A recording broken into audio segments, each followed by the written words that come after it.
Kehidupan kampus bagaikan sebuah kanvas penuh warna, di mana setiap langkah mahasiswa adalah goresan harapan dan ambisi.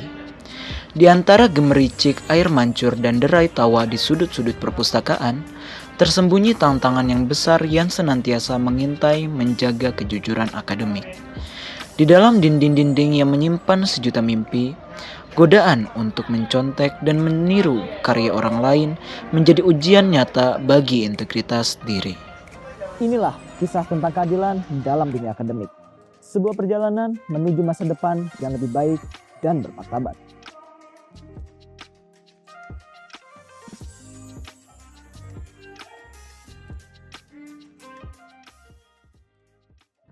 Kecurangan dalam bentuk contekan dan plagiarisme telah menjadi bayang-bayang gelap yang menghantui dunia akademik di banyak perguruan tinggi.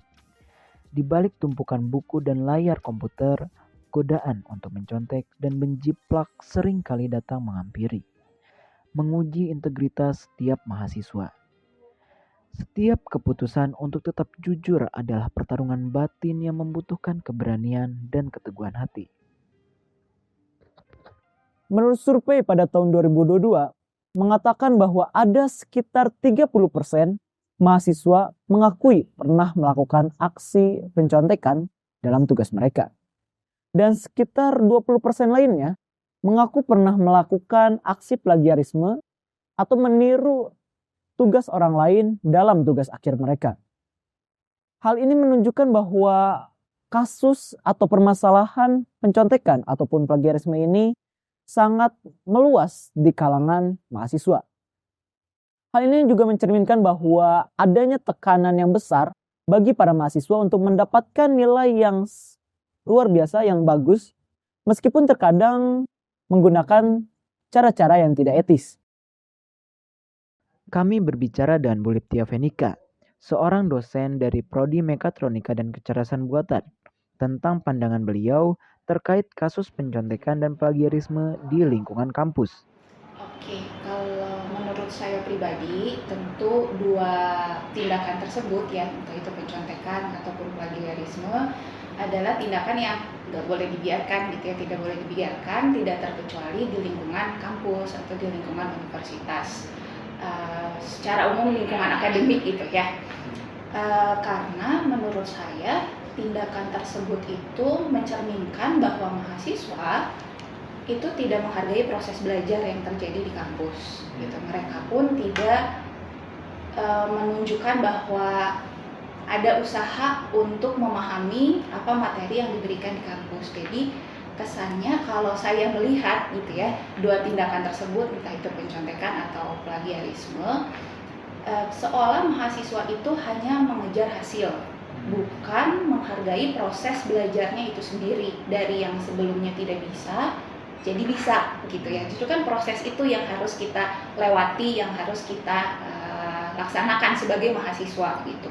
Tapi dengan adanya tindakan tersebut, saya melihatnya kesannya seperti mahasiswa itu hanya yang penting tugasnya selesai, yang penting tugasnya beres, entah caranya betul atau enggak gitu ya, yang penting dia bisa menyelesaikan tugas-tugasnya dan memperoleh nilai yang bagus seperti itu. Nah itu kan jadinya melenceng ya dari tujuan belajar itu sendiri. Itu menurut saya sih seperti itu ya, memang ya tindakan yang tidak bisa dibiarkan, karena kalau enggak nanti jadi kebiasaan gitu ya, khawatir tidak hanya terjadi di lingkungan akademik atau di kampus, tapi juga itu terbawa ke lingkungan di luar kampus, itu kehidupan pribadinya sendiri. Seperti itu kalau menurut saya. Dari penjelasan Bu Liptia, kita dapat menyimpulkan bahwa kegiatan mencontek dan plagiarisme ini tidak dapat dibenarkan dalam situasi apapun. Lalu, bagaimana mahasiswa sendiri memandang permasalahan ini? Sebagai mahasiswa, menurut aku tuh tentang plagiarisme dan pencontekan itu merupakan hal yang sangat negatif. Plagiarisme sama pencontekan itu bentuk kecurangan dari akademik yang merusak integritas dan kredibilitas dari pendidikan sendiri.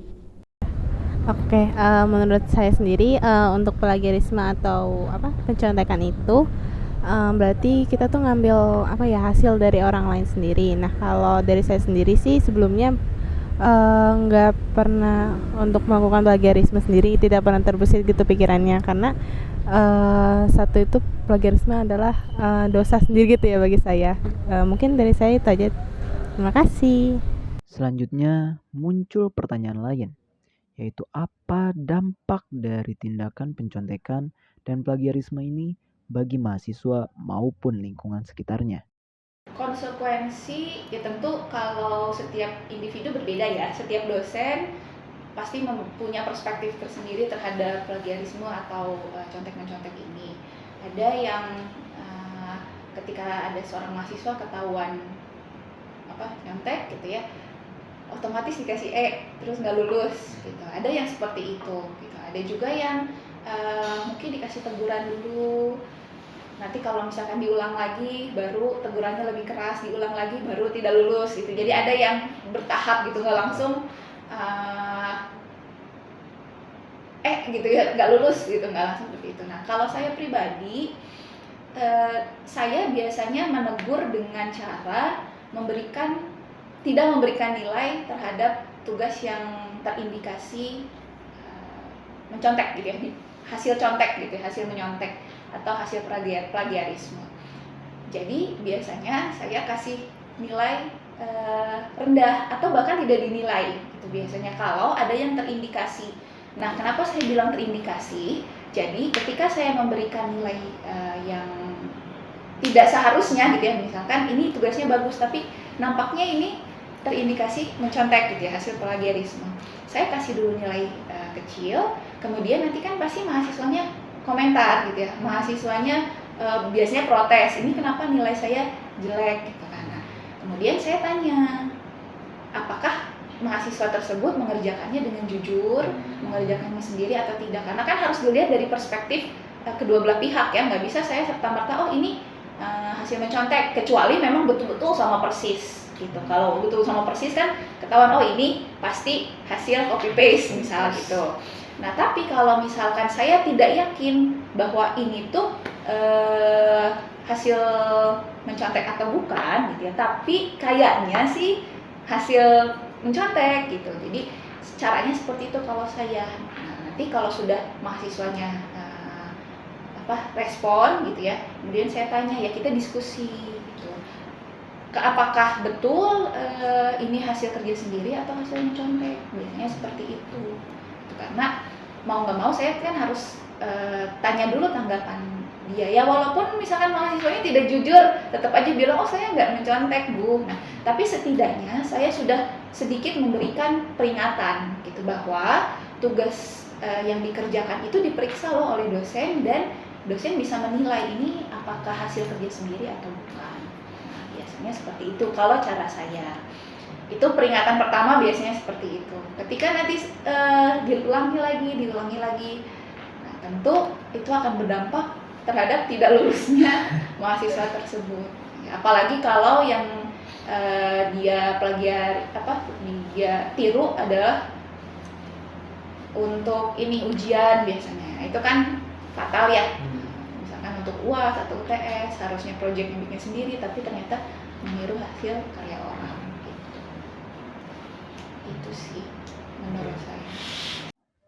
Kami juga berbicara dengan Pak Rizky Hikmawan, seorang dosen program studi pendidikan sistem dan teknologi informasi yang juga memiliki pemahaman mendalam mengenai psikologi pendidikan, terkait faktor-faktor psikologis yang menjadi latar belakang tindakan pencontekan dan plagiarisme ini. Karena ada tekanan akademik ya, desakan untuk berprestasi gitu. Seringkali kalau misalkan yang baru pertama kali masuk mah biasanya santai kan. Jadi tidak ada tekanan untuk harus memiliki poin-poin tertentu. Nah, seiring dengan berjalannya waktu, terutama di angkatan tingkat 2 atau tingkat 3, biasanya lumayan ada tekanan-tekanan untuk berprestasi. Awal-awal kan motivasi ekstrinsiknya masih bagus ya. Oh baru masuk nih, harus show off nih. Terus kemudian berhadapan dengan realita, ada kekurangan kepercayaan diri, kemudian manajemen waktunya yang masih belum mumpuni. Lama-kelamaan ya akhirnya, apalagi mendengar kabar-kabar misalkan sekarang media sosial banyak ya. Jadi kehidupan akademik mahasiswa tuh seringkali menjadi lelucon gitu kan. Misalkan, dia belajar dengan baik, tapi ketika sudah lulus, pekerjaannya akhirnya bekerja kepada mereka yang belajarnya dengan cara melakukan plagiarisme atau melakukan contekan. Jadi ada 3 faktor kalau dihitung tadi ya, tekanan akademik, kemudian motivasi, dan manajemen waktu biasanya. Sejatinya, pencontekan dan plagiarisme menjadi permasalahan yang terus diupayakan untuk diselesaikan setiap tahunnya. Namun, apa langkah konkret yang dapat diambil untuk mengatasi masalah ini dan menciptakan budaya akademik yang lebih baik di masa depan? Sebetulnya plagiarisme dan contek-mencontek itu bukan hanya tanggung jawab dosen sendiri. Kalau tanggung jawab mahasiswa tentu ya, itu kan pribadi sendiri ya. Kalian sudah jadi mahasiswa, harusnya kalian yang sadar apakah ini perbuatan yang baik atau tidak gitu, contek-mencontek dan plagiarisme itu. Tapi kembali lagi, tadi kan sempat disinggung juga terkait bagaimana sih usaha universitas untuk mencegah terjadinya plagiarisme dan lain sebagainya gitu ya. Menurut saya ya, jadi 2 hal tersebut itu jadi tanggung jawabnya universitas, tanggung jawabnya dosen, tanggung jawab mahasiswa, bahkan tanggung jawab staf akademik juga gitu menurut saya gitu ya, untuk menanamkan